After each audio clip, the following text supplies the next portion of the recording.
चलो देखो, पढ़ रहे हैं डिसइंफेक्टेंट। बताए थे कि ये क्या होता है, कोल्ड स्टरलाइजेशन का टॉपिक है। ठीक है, कोल्ड स्टरलाइजेशन क्या होता है, उसमें बताए थे कि हीट का यूज नहीं होता, नहीं तो हीट जनरेट भी होता है तो बहुत कम मात्रा में होता है, मतलब हीट से माइक्रो ऑर्गेनिज्म मरता नहीं है। उसका एग्जाम्पल सब बताए थे। सबसे पहला फिल्ट्रेशन। ठीक है, फिल्ट्रेशन में क्या होता है, छान देते हैं। ठीक है, बैक्टीरिया या वायरस या किसी भी पार्टिकल्स को या माइक्रो ऑर्गेनिज्म को, अब उसको छानेगा। ठीक है, तो क्या होगा बताओ, उसमें हीट का जरूरत है नहीं है। तो ऐसा ही फिर आया दूसरा में रेडिएशन। रेडिएशन में क्या होता है कि जो रेडिएशन निकलता है, ठीक है ना, जो रेज निकल रहा है उससे क्या करता है, हम लोग स्टरलाइज करते हैं। ठीक है, माइक्रो ऑर्गेनिज्म को मारते हैं और उस ऑब्जेक्ट को स्टरलाइज करते हैं। उसमें भी हीट जनरेट नहीं होता है, या होता भी है तो बहुत लिटिल अमाउंट में, पता भी नहीं तुमको चलेगा। ठीक है, तो जितना भी जैसे बताए थे कि उसमें आयोनाइजिंग और नॉन आयोनाइजिंग दो टाइप्स का रेडिएशन होता है। आयोनाइजिंग में क्या होता है, एनर्जी ज़्यादा होता है। उसका एग्जाम्पल सब बताया था, क्या चीज़, गामा रेज, कॉस्मिक और एक्सरे ना रेज। ठीक है, और एनर्जी ज़्यादा रहेगा तो वेवलेंथ क्या होगा, कम हो जाएगा। ठीक है, बताए थे कि सबसे ज़्यादा गामा रेडिएशन का यूज किया जाता है जो भी सिरिंजेस इस सबको क्या करने में, स्टरलाइज करने में, और सब बहुत सारा ऑब्जेक्ट सब लिखाए थे। ठीक है, उसके बाद लिखाए थे नॉन आयोनाइजिंग। नॉन आयोनाइजिंग में क्या बताए थे कि जैसे एग्जाम्पल उसका सबसे पहले, ठीक है, तो जो भी विजिबल लाइट के आसपास जो आता है, जैसे अल्ट्रावायलेट हो गया और इंफ्रारेड हो गया, ठीक है, माइक्रोवेव हो गया, तो ये सब क्या होता है, नॉन आयोनाइजिंग में आता है। ठीक है, उसके बाद बताए थे कि जो भी अल्ट्रावायलेट रेडिएशन होता है उसको जो भी ऑपरेशन थिएटर है उसको क्या करते हैं, स्टरलाइज कर सकते हैं। जो इंफ्रारेड है उसको अगर मास नंबर में कोई सामान रखा हुआ है, ठीक है, पैकिंग कर मतलब प्री पैकिंग करके रखा हुआ है, ठीक है, तो उसको क्या कर सकते हैं, स्टरलाइज कर सकते हैं। ठीक है, तो ये सब बताए थे। उसके बाद अब आ रहे हैं क्या चीज़ पे, डिसइंफेक्टेंट पे। ठीक है, अब डिसइंफेक्टेंट बताए थे कि वैसा केमिकल सब्सटेंसेज होता है जो क्या करता है, माइक्रो ऑर्गेनिज्म को किल करता है या इनहिबिट करता है, उसके ग्रोथ को रोकता है। ठीक है, जितना है उसको रिप्रोड्यूस होने नहीं देगा, आगे बढ़ने नहीं देगा। मानो कि कहीं पे 5,000 है तो 5,000 पे रोक देगा, 10 है तो 10 ही पे रोक देगा। ठीक है, उसको कमाएगा, मारेगा, माने बढ़ने नहीं देगा। ठीक है, उसी को क्या बोलते हैं, डिसइंफेक्टेंट। जब शुरू में टर्म सब लिखा रहे थे स्टरलाइजेशन पढ़ाने के समय, तो उस टाइम बताए थे कि स्टरलाइजेशन और डिसइंफेक्टेंट में क्या अंतर होता है। ठीक है, तो स्टरलाइजेशन में क्या होता है कि complete removal of micro organism, either vegetative form में या स्पोर फॉर्म में, सबको क्या करता है, मारकर निकाल देता है। ठीक है, लेकिन डिसइंफेक्टेंट में क्या होता है, ओनली वेजिटेटिव फॉर्म क्या होता है, मरता है। ठीक है, स्पोर फॉर्मिंग वाला कुछ मर भी सकता है और रह भी सकता है, उसका कोई मतलब क्या नाम है, रह भी सकता है। ठीक है ना, तो कंफर्म नहीं है कि वो पूरा 100% मर ही जाएगा, लेकिन स्टरलाइजेशन में क्या होता था, मर ही जाता था। ठीक है, जैसे ऑटोक्लेव करते थे, हॉट एयर ओवन, उस समय क्या होता था, मर जाता। जब भी 100 डिग्री से अबव जाएंगे, जैसे ऑटोक्लेव बेस्ट एग्जाम्पल बताया था, स्टरलाइजेशन था। ठीक है, उसमें वेजिटेटिव फॉर्म और स्पोर फॉर्म मर जाता है। ठीक है ना, उसके बाद क्या है, प्रॉपर्टीज। देखो तो डिफिनीशन क्या लिखा हुआ है कि these are the substances which kills the microorganism. उसको क्या करता है, मारता है या उसको ग्रोथ को इनहिबिट कर देता है, रोक देता है। ठीक है, तो कोई भी पूछेगा स्टरलाइजेशन का डिफिनीशन या डिसइंफेक्टेंट का अंतर क्या है, समझ में आ रहा है ना, तो इसको याद रखना है। उसके बाद है कि प्रॉपर्टीज ऑफ डिसइंफेक्टेंट। एक आइडियल डिसइंफेक्टेंट होने के लिए, जैसे बताया था, एक आइडियल स्टूडेंट के लिए, आइडियल टीचर के लिए, आइडियल प्लेयर्स के लिए, ठीक है ना, उसका क्या क्या खूबी होना चाहिए, तो जो जिस फील्ड में है उसमें क्या होना चाहिए, एक्सपर्ट होना चाहिए, एथलेटिक, मतलब सब कुछ उसको बेस्ट होना चाहिए वो अपने फील्ड में। ठीक है, तो जब डिसइंफेक्टेंट का बात आएगा तो ये अपने फील्ड में, ठीक है ना, जो भी काम के लिए उसको यूज कर रहे हैं उसमें क्या होगा, अपना प्रॉपर्टीज जितना भी होना चाहिए सब बेस्ट होना चाहिए। जैसे क्या होगा, वाइड स्पेक्ट्रम एक्टिविटी हुआ, मतलब एक डिसइंफेक्टेंट, किसी को आइडियल डिसइंफेक्टेंट वही हुआ कि उससे सफाई वफाई अगर कर रहे हैं या कभी भी यूज कर रहे हैं तो उसको क्या करना है, कोई भी माइक्रो ऑर्गेनिज्म है, ठीक है, बैक्टीरिया है, फंगस है, वायरस है, सबको क्या करना चाहिए, मारना चाहिए कुछ ना कुछ, ठीक है ना। ये नहीं है किसी बैक्टीरिया है तो सिर्फ बैक्टीरिया को मारेंगे, फंगस और वायरस को छुएंगे भी नहीं, ठीक है। सबको नहीं मारेंगे लेकिन कुछ काच को तो लपेट सकता है आसपास में, ठीक है। तो क्या होगा, उसको क्या होगा, बढ़िया प्रेफरेंस दिया जाएगा कि उसको एक ही को यूज कर रहे हैं तो क्या हो रहा है बताओ, कि सब मर जा रहा है, ठीक है ना। तो उसको क्या होना चाहिए, वाइड स्पेक्ट्रम एक्टिविटी, इसका मतलब यही होता है, ठीक है, कि जो भी माइक्रो ऑर्गेनिज्म है उसको सब पे इफेक्टिव होना चाहिए, ठीक है। दूसरा पॉइंट है active against acid as well as alkaline media. बताए थे कि बहुत सारा जो सोल्यूशन यूज किया जाता है या मीडियम ब्लड व्लड क्या है, बेसिक है, मानो गिर गया उसको साफ सफाई करना, पता चला उसको यूजर नहीं हो रहा है। बहुत सारा चीज होता है, यूरिन है स्लाइटली एसिडिक है, पता चला एसिडिक हो गया तो उस पर काम ही नहीं कर रहा है, उसका माइक्रो ऑर्गेनिज्म को मारिए नहीं रहा है, समझ में आ रहा है। तो ऐसा नहीं होना चाहिए, कोई भी मीडिया हो, एसिडिक हो बेसिक हो, तो उस पर भी काम करना चाहिए। मतलब मीडिया मतलब कोई भी फ्लोर रोलर पर कोई वैसा वस्तु गिर गया तो उस सरफेस को क्या किया, अल्कलाइन या एसिडिक बना दिया, उस पर क्या करना चाहिए, काम करना चाहिए, ठीक है। उसके बाद क्या है, क्विक इन एक्शन, ठीक है। मानो कि साफ सफाई उससे कर रहे हैं तो क्या होता है, 1 मिनट के अंदर जो भी उसको जितना मारना उसको माइक्रो ऑर्गेनिज्म को उसको किल कर दे या इनिबिट कर दे, ये नहीं कि पता चले 2 दिन बाद कर रहा है, 1 घंटा बाद कर रहा है, ठीक है ना। तो क्या होगा, दिक्कत हो जाएगा। तो उसको क्या होना चाहिए, क्विक इन एक्शन। ये बता रहे एक आइडियल डिसइंफेक्टेंट जो होता है उसका क्या क्या प्रॉपर्टीज होना चाहिए। तो सबसे पहले तो उस सब माइक्रो ऑर्गेनिज्म पे इफेक्टिव होना चाहिए, ठीक है। अल्कलाइन या एसिडिक मीडियम किसी पे यूज कर रहे हैं तो उसको क्या करना चाहिए, उसको अपना काम करना चाहिए, मतलब मारना किल कर रहा है या इनहिबिट करना चाहिए। उसके बाद क्विक इन एक्शन, काम फास्ट करना चाहिए।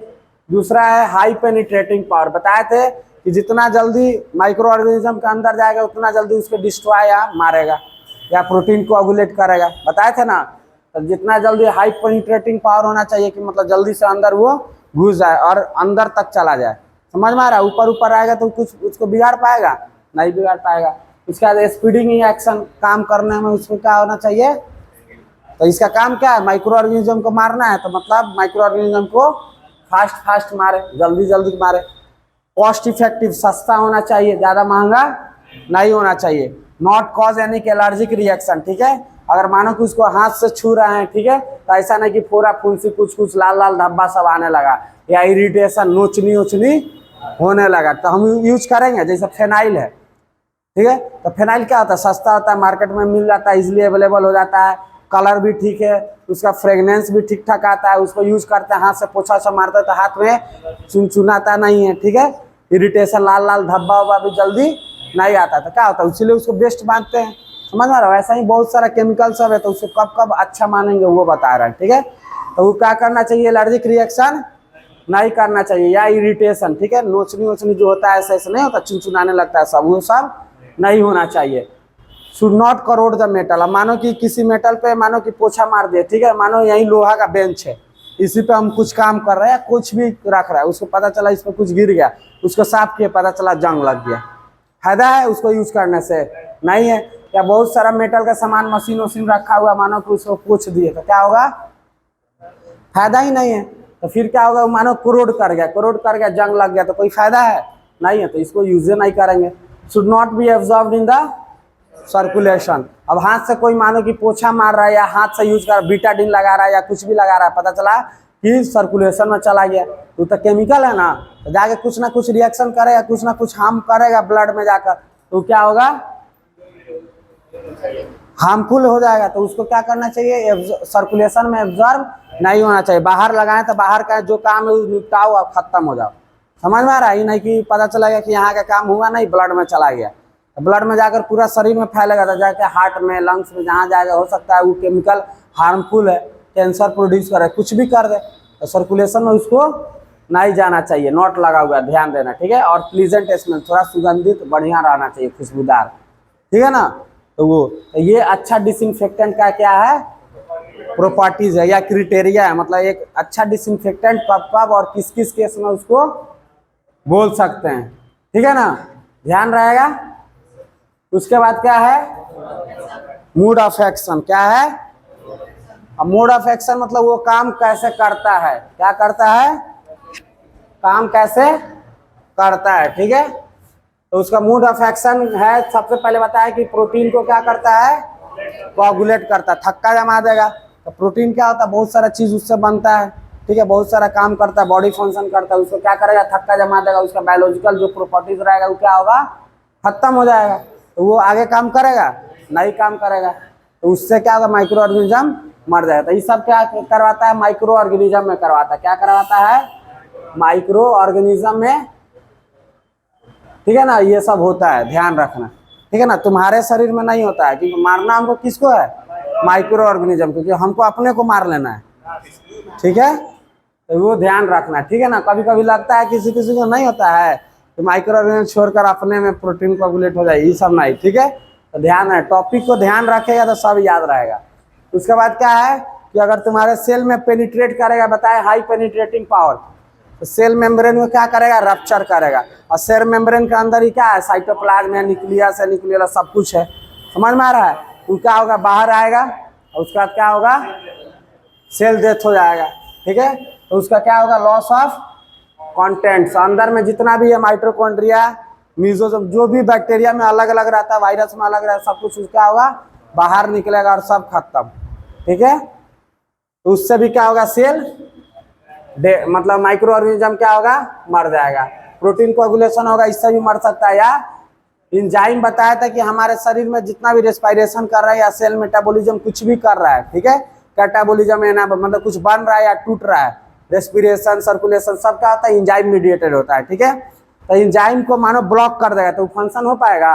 कोई मानो कि एंजाइम हेल्प करता है रेस्पिरेशन में, या कुछ मानो कि ग्लूकोज को बांधने में ब्लड से वो ट्रांसपोर्ट होता है, उसी को ब्लॉक कर देगा तो ग्लूकोज मॉलिक्यूल जाएगा उसी सेल के पास, नहीं जाएगा तो वो रिसीव कर पाएगा, नहीं करेगा तो आदमी का वो क्या होगा, उसके पास एनर्जी डेफिशिएंट होगा, सेल डेथ करेगा, उसके बाद क्या होगा, माइक्रो ऑर्गेनिज्म भी डेथ कर जाएगा।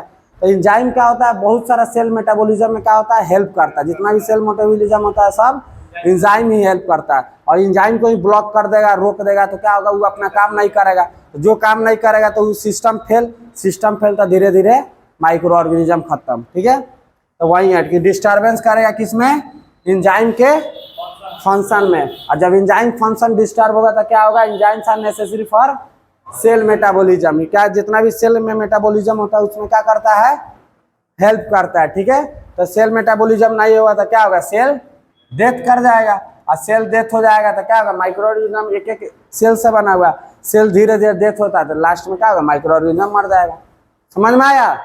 तो ये सब होता है क्या चीज, मोड ऑफ एक्शन, काम कैसे करता है कौन, डिसइंफेक्टेंट। वैसे ही बताया था स्टरलाइजेशन का मोड ऑफ एक्शन, बताए थे ना, सबका हॉट एयर ओवन कैसे काम करता है ये भी बताए थे, ठीक है। तो ये सब याद रखना। उसके बाद क्या है कि मोस्ट कॉमनली यूज डिसइंफेक्टेंट, जो मार्केट या घर में, ठीक है, सबसे या रेस्टोरेंट में कोई भी सबसे ज़्यादा जो यूज डिसइंफेक्टेंट है उसका नाम सब, तो क्रिसोल, लाइजोल, ये सब वॉशरूम साफ करने के लिए।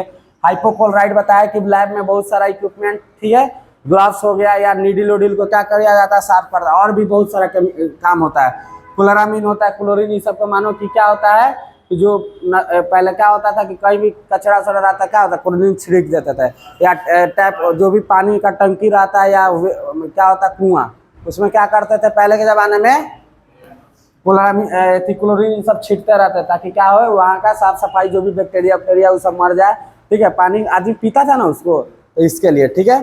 उसके अलावा कैल्शियम हाइड्रोक्साइड बताया था, जो चूना वूना होता है ये सब होता है ना, वो सब कहीं भी साफ सफाई करके क्या होता है, चूना वूना सब डाल दिया जाता है ताकि कोई भी जैसे कचरा वचरा देखना म्युनिसिपल कॉर्पोरेशन वाला जो उठाता है तो क्या करता है, वहाँ पे चूना वूना सब छीट देता है, समझ में, क्लोरीन छीट देता है ना चूना वूना, वो क्या होता है, बैक्टीरिया वैक्टीरिया कुछ भी होगा उसको क्या करता है, मारता है, ग्रोथ होने से बचाएगा। समझ में आ रहा है, क्योंकि मानो कितना भी कचरा उठाएगा वहाँ पर तो गंदगी और सब रह ही जाता है ना, पानी उनी थोड़ी ना मार के साफ करता है, समझ में आ रहा है। तो सिर्फ कचरा मोटा मोटा उतार कर लेकर चला गया, तो बहुत सारा माइक्रो ऑर्गेनिज्म वहाँ पे है, और वहाँ पे लोग भी बस्ती भी रहता है, तो क्या हो सकता है, फैल सकता है।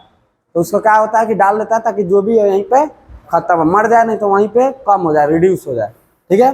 उसके बाद अल्कोहल, अल्कोहल क्या होता है, डिसइंफेक्टेंट एज यूज कर रहा है। आयोडीन बहुत सारा में यूज करते हैं, ग्लूटाराल्डिहाइड, अमोनियम कंपाउंड, ठीक है, बताया था तुमको, बीटाडीन होता है, सैवलोन होता है, डिटॉल होता है, फिर साइडेक्स आता है, बहुत सारा घाव साफ करने के लिए और सब भी केमिकल आता है, ठीक है। तो सब में यही सब केमिकल रहता है। कौन केमिकल किस में रहता है, ठीक है, उसको क्या करेंगे, एक एक करके पढ़ना स्टार्ट करेंगे। समझ में आ रहा है? उसका एग्जाम्पल, उसका कोई मानो केमिकल फार्मूला है, उसका दूसरा नाम क्या है, ठीक है। जैसे डिटॉल का दूसरा नाम क्या होता है, सैवलॉन का दूसरा नाम क्या होता है, समझ में आ रहा है? उसके बाद मानो कि माउथ वॉश होता है, मुंह में गंदगी नहीं हो जाता है, मुंह किसी का होता है थोड़ा स्मेल करता है, तो क्या करता है, माउथ वाला नहीं आता माउथ स्प्रे मार लेता है, एक दो मुँह करके फेंक देता है, क्या होता है, माउथ क्लीन हो जाता है। समझ में आया? गंद भाग जाता था। कैसे भाग जाता है? जो बैक्टीरिया जो मुंह में है, ठीक है, वो क्या कर रहा है, स्मेल उसी के कारण हो रहा है ना, तो क्या कर रहा है, उसको मारो कर उसका कुला उला कर लेता है। समझ में आया? तो उस सबका नाम हम क्या करेंगे, बताएंगे, ठीक है। तो ये इसमें 3-4 लेक्चर लगेगा।